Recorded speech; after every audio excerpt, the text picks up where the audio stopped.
So I joined the Big 4-0 Club recently and I was reflecting on things I've learned over the years, and I was thinking about things I wish I knew before joining this big club.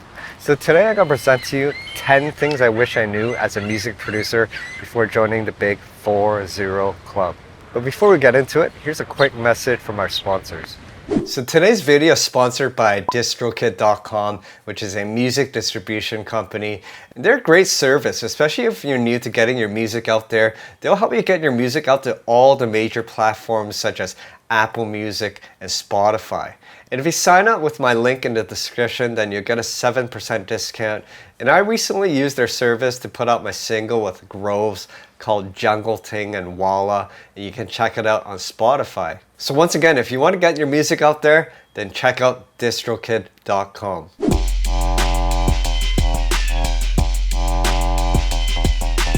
Okay, number one is don't follow trends. By the time you catch on the trend, there's already hundreds, if not thousands of people already onto the same trend. It'll just sound like everyone else.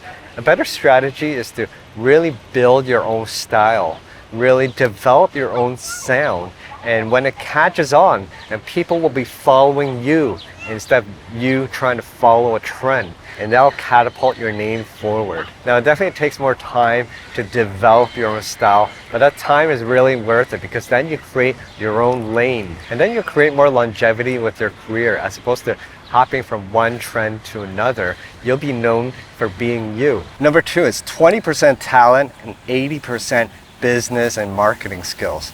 Don't spend all that time making music without spending just as much time building your business skills, your marketing skills, and building strong relationships. In the music business, your success is dependent on the people that support you, whether that's your label, fellow artists, promoters, agents, blog writers, or YouTube channels. So really foster a strong and positive network of people that can grow with you together. With the amount of music available these days, it's really hard to get signed by cold calling. But if you know a person at the label, then it becomes easier. So really spend time to build your business skills and your relationship skills. Number three, fight the urge to buy all those VST instruments.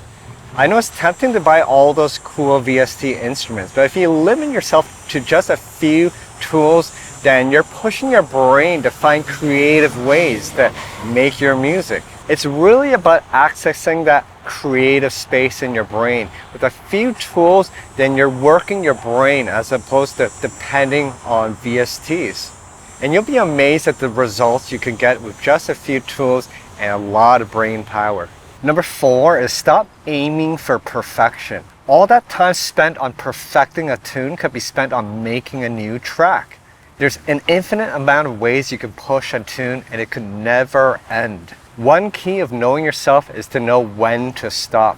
When is good enough? Instead of spending all that time perfecting a tune, spend time making more music. With each successive track, you become better and better. So stop aiming for perfection. Okay, number five is related to the last one. Release music frequently and consistently. Don't worry about perfecting your tunes. It's all about being vulnerable and letting your audience in on your journey. Your audience loves it when they can see your development and see you grow as an artist. Also, in this day and age with so much music out there, it's important to keep your name afloat by releasing music consistently. Not to mention with the algorithmic based platforms, it'll keep your name afloat. Number six is don't be afraid to share your resources. It's often tempting to hold that secret sample, that VST, or that technique all to yourself. But when you put yourself out there and share, you're leaving yourself open to receive as well. And you never know, that next person might have something that will help you grow. So sharing is caring. Number seven is collaborate with other artists. When you work with other artists, you'll accelerate your growth. Because every artist has a different approach and everyone has a different technique or different knowledge that they may have. So when you collaborate with other artists, you teach each other new things and your growth will accelerate. Also in this day and age, it's vital to have a strong group of artists to build and grow with. And that will help you grow a lot quicker as well. Okay, number 8 is be open-minded to try other genres.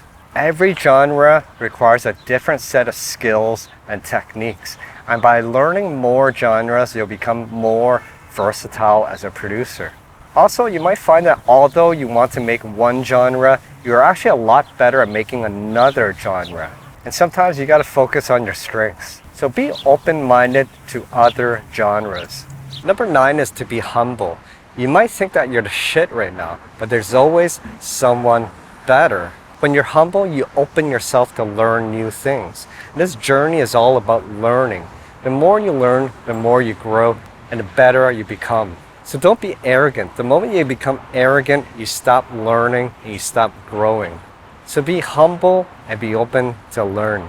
Number 10 is stop trying to force it. Sometimes if you're not feeling it, you're not feeling it. It's just not going to work out no matter how hard you try. Instead, take a break and relax and learn other skills. Try building on other skills that will help out your music career. Okay, so those were 10 things I wish I knew early on in my career before I joined the Big 4-0 club. I hope you guys found that helpful and enjoyed my little tour around Toronto. Let me know down in the comments which tip resonated with you the most. And also, if there's something that you learned personally that helped you out, feel free to share it with us in the community down below. And as always, if you enjoyed this video and you want to get more content like this, then make sure you hit the like, subscribe, and share buttons. And if you want more ways to support, you can pick up my jungle production kit for Ableton, which allows you to make music with a few clicks to a button. I remove all the technicalities so you can focus on making music right away. So you can grab the jungle production kit down in the description below. And also, if you're new to production in Ableton, you can take my beginner's Skillshare course called Ableton Essential Exercises, where you'll learn the basics of music production in Ableton. And of course, I invite you guys to join our Discord community where you can meet like-minded producers and post up your tracks for feedback. All right, until then, thanks for watching, and I'll see you at the next video.